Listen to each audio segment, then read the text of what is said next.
Hi guys! Another day, another vlog na naman nga si ate mo. At dahil ngayong araw nga ay may event nga kami pupuntahan at ang entrance nga dito ay lapis at papel lang.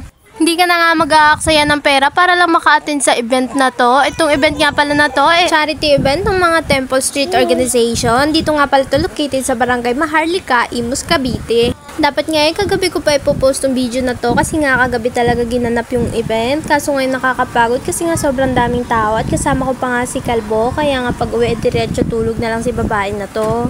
Itong mga oras nga na to papunta na nga kami sa venue. At tingnan nyo nga naman, sunset pa lang, maganda na. Uy, charo.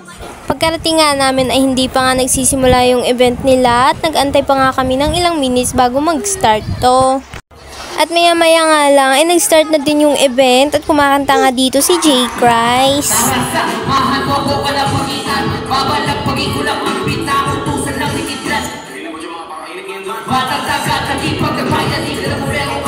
At tingnan nyo nga naman tong bata na to ay todo support talaga sa mga napapanood niya kahit nga hindi niya maintindihan kung ano ba talaga yung kinakanta. At may paklap-klap pa nga ng kamay itong bata na to at may pasigaw-sigaw pa nga, nagkanta paus pa nga siya sa kakasigaw niya. Makikita mo talaga na nag-i-enjoy siya. At habang nag-i-enjoy nga sila sa gitna, ako pagod na, kaya nga naman ay kumain na lang kami ni Roan dito sa Gedli. At pagkatapos nga kumain, maya-maya itong bata na to nakatulog na sa sobrang pagod. Kaya nga naman umuwi na nga kami kasi nga kawawa naman si Rohan.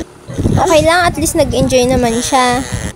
Hindi na nga namin naabutan yung sikat na artist na si Tommy King kasi nga pagod na rin ako. Kaya nga naman hanggang dito na lang kami. Bye-bye!